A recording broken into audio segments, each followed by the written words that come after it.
If you're out there and you're trying to determine the difference between all of the first-time home buyer benefit programs that we have to offer in Canada and specifically in British Columbia, then you're definitely not alone. There have been so many changes to these programs in the last couple of years that it's left our heads absolutely spinning, which is why today I got my friend Alex Dunbar to help me break down the different programs that are currently available and, more importantly, give them actual ratings. At the end of the video, we talk about our surprise favorites and the one that we dislike the most, which I'm curious to hear your feedback on. So if this is something you're interested in, you're gonna love this video and we're gonna get into it right away. If you're a first-time homebuyer, unless you've been hiding under a rock, you probably know that there are new changes that are coming that could help you buy a home. So there are 4 upcoming in the future and 1 massive failure that we're gonna talk about today. So Alex, you wanna get us started? I do not want to wait to get us started to get into these juicy details. Now, out of these 4 first-time homebuyer changes, one of them definitely stands out as a positive change for first-time buyers. The other ones, I'll leave it up to you, and I'd love to hear the comments in the YouTube channel about them. Right off the bat, the FHSA program was announced in the end of 2023, and essentially it's a first home savings account which allows people the ability to borrow up to $8,000 annually, like a TFSA program, but specifically for first-time buyers. Now, the uniqueness about this program is someone could put in just simply $2 to open up an account, and then they'll be able to open up not just $8,000, but for the following year, $16,000. The rules of the account themselves is that essentially you can open up $8,000 per year up to a maximum $40,000. And there's no restrictions on what you can invest in or where you can put your money when it comes to this particular account. We've seen a pretty solid uptake since 23 in people using this account for a variety of different things, but I still believe a lot of people are missing this opportunity to basically save money on income taxes by buying their first home through this program. What else is really unique about this particular program is it gives you the ability to put money in day 1 and take it out day 2. Not that that makes a lot of sense to do so, but you could do that at any time. Whereas the other programs, such as the RRSP exemption, which we'll talk about later, you have to keep the money in the account for at least 90 days. Alex, what are your thoughts on this particular program? There's some things I like about it, some things I don't. I do really like the fact that we're kind of combining the benefits of a TFSA and an RRSP into one. Now, the one thing that I'm not the biggest fan of is that you can only do $8,000 per year, because I think if you're thinking about 5 years down the line, yes, it's going to be beneficial to you, but if you were able to make a larger lump sum in a shorter period of time, I think that would be, more beneficial, especially in a more expensive market like the one that we're in. But, it is actually providing some level of benefit, unlike one of the other programs we're going to talk about shortly here that didn't quite make it.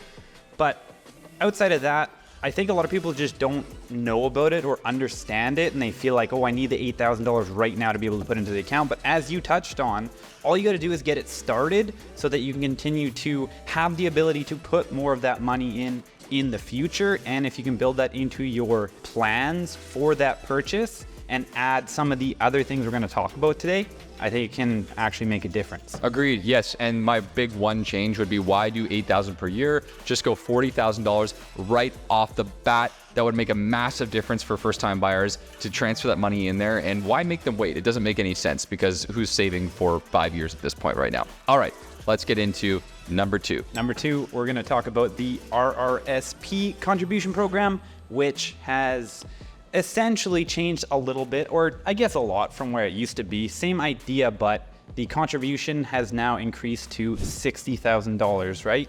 So previously it was at $35,000. Now there is no limitation on how much you can do annually like the other program. So I do like this one. I think it can be used to a great benefit for certain people to save on the income tax savings. But what else would you add to that? Yeah, just a couple of the rules and guidelines on the RRSP exemption program. As you mentioned, you got to put the money in there. It has to sit in there for at least 90 days. It was formerly $35,000 and now it is $60,000. As you mentioned, it has to be in the account for at least 90 days, as you obviously know. And the primary benefit of this particular program is to be able to take money out of your RRSP, which you could have been contributing tax free, but you do have to repay this over a period of time. Now, they pushed the time frame back a number of years. It used to be 15 years. Now I believe it is pushed back to 20 years that you can pay back an RRSP. But I know there are some primary tax advantages that can help people, whether they be a mid-level or a high-income tax earner.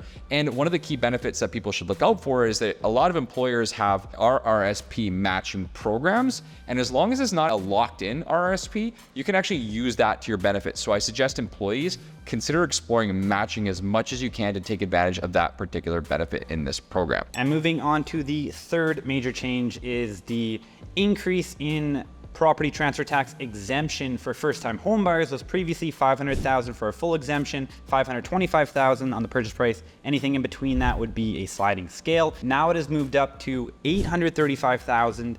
But the sliding scale moves up to $860,000. However, you can only have up to a maximum of $8,000 in savings. So essentially, it's only on the first $500,000 of that $835,000, and then you would have to pay the remainder on the balance. So that was pretty complicated, you're right. But in short, essentially, the easy way to figure out what the exemption could be is essentially take $8,000 off your total amount of taxes payable up to $835,000 with that partial exemption. That's kind of screwy. Best thing you can do is go on and jump on an online calculator or talk to your accountant. There is a calculator on the BC provincial government website that you can look into, which will help you calculate those numbers. This is a great program. It's definitely well overdue, especially when you consider the cost of housing in British Columbia as a whole. Most people are spending more than $500,000, believe it or not, on their first home in this province, which is not surprising, but definitely a position where now up to $835,000, we can all agree this was way overdue and a great program that we have available now. Yes, definitely. The one thing I do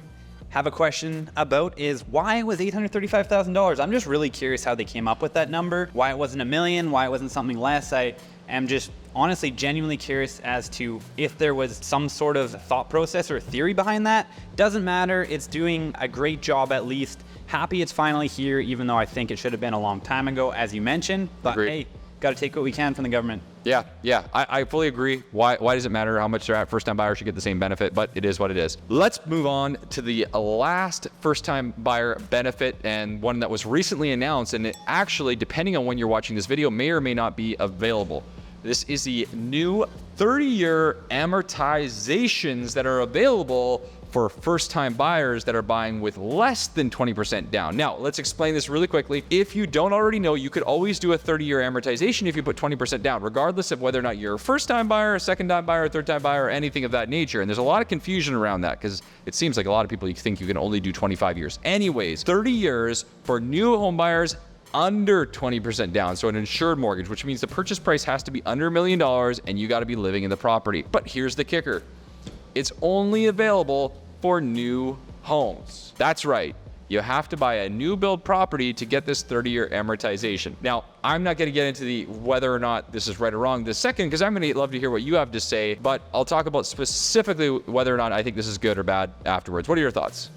So first of all, I think a lot of people haven't necessarily completely understood that it is only for new construction. Now, the issue with that, in my opinion, is that first-time home buyers and realistically a lot of end users in general aren't looking to purchase a home that isn't done for 3, 4, 5 years down the line. So we actually need investors, as much as people may not like them, to be part of this process. And I think it sounds good on surface level. I'm just not sure how many people are actually going to be using these programs to get into their first properties. Hopefully it does have some level of impact, but honestly, not a huge fan of it, but I'd love to hear a little bit more from yourself. Yeah, in short, it's going to be a great benefit for those people who are first-time buyers who are going to buy new builds anyways, and perhaps first-time buyers who bought a deposit on a pre-sale a few years ago that are closing after August of 2024 when this program is going to be rolled out. But at the end of the day, it's not going to move the needle in housing unless you were someone who was already looking at new builds. Will it sway first-time home buyers to look at new build properties? Maybe, possibly, but as Alex has already mentioned, the reality is typically speaking in most provinces, these first-time properties are pre-sale properties, which means they could be 2-3 years out, which is going to cancel out a ton of first-time home buyers from these programs in the first place. And here's the kicker. For the most part, most of these people, when they're buying pre-sale properties, have to have as much as 15 to 20% down, which we know that a lot of first-time buyers just don't have available. So it'll be interesting to see how much uptake there is in this program. So basically, the good, we're happy that they listened to a degree that they should have brought this back a long time ago. The bad, why is it only on Basically, new build properties, I can't figure that out. All right, now let's talk about the biggest failure in first-time homebuyer programs that I've ever seen that just was canceled. And then we're gonna talk about our favorite first-time homebuyers program that we're using after that. So it's the down payment assistance program. And realistically, it wasn't even really a down payment assistance program. It was an equity share program, essentially, where you're gonna give the government a share in the equity of your property. They did make some changes over the past couple of years in how much that you would actually share with them, whether it went up or down. However, it was a very, very limited number of people that actually use it. I personally don't know absolutely anyone. I think from what I've heard from you, but I'd love to hear your take on it, that you maybe had one, I don't know. We did 2 of these programs in their entire time in existence, which I think was 3+ years of this program. And the biggest confusion point for most people is they thought that this program actually was a down payment assistance. So they thought if I had 3% down, that it would get me to 5% down. And that was just simply not the case. What they would do is if you had, in one example, 5% down payment on a property, they would match the 5% to reduce your loan and basically take away a portion of equity. Now, you had to pay back that equity before you sold. Otherwise, you would have had to pay that back plus more to the government. And that's where things got a little bit messy. So all in all, I think the uptake and the amount of Canadians that took that program was in the thousands, but all things considered, it should have been hundreds of thousands of people if it was set up correctly. It wasn't. And so it was an absolute failure and just went the way of the dodo bird in 2024, which is not surprising. And good riddance. We'll see you later. So let's talk about our favorite programs. Out of the top 4, which one is your favorite program for first-time home buyers, and you think the one that is going to benefit the people the most out of the options? So our favorite program is the increase to the property transfer tax exemption up to $835,000 and $860,000 in terms of a partial exemption. Now, the one thing we actually didn't talk about was how that works for new construction and how it actually goes up to $1.1 million, and that doesn't have to be a first-time home buyer.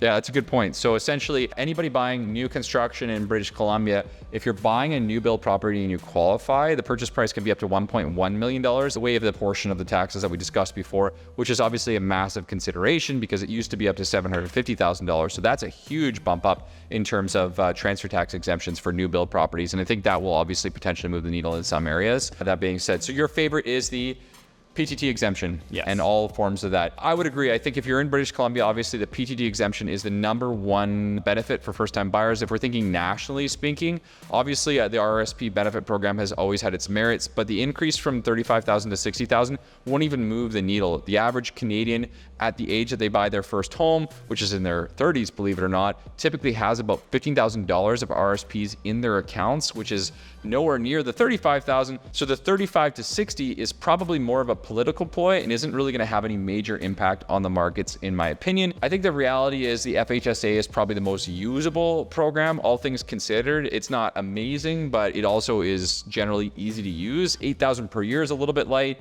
but at the end of the day, the fact that you can use it for whatever you want and take the money out is positive in my book. So all in all, are we on the right track with the governments? Kinda. Yeah, there's some benefits. It's better than the down payment assistance program. Could we do better than that? Yes, definitely. But we'll take what we have right now as far as first-time buyers in this country. I think I'm going to make one little quick prediction here is that the new 30-year amortization for first-time homebuyers with new construction is going to turn out just like the down payment assistance program, but we'll have to see in a couple of years from now. Anything else you want to add to that? Yeah, if you're a first-time buyer, my biggest piece of advice is try to use these programs where you can, but don't wait for the government assistance to help you out. If you're actually trying to get into a home and own a home, whether it be for personal use or investment or a combination of both, you're going to do a lot better if you're not relying on any of these government assistance programs. But if you can use them to your ability, and that's my advice. And if you have any questions about this stuff whatsoever, reach out. My name's Alex Dunbar with Real Broker and the Client First Collective. And this is Alex McFadyen with Flow Mortgage, the mortgage pug himself. We'll be happy to help you. Definitely do it sooner than later because we can make sure you're in a better position down the line than when you ask us 2 years from now, and we could have saved you 6, 12, 18 months of time if you had come and spoken to us sooner.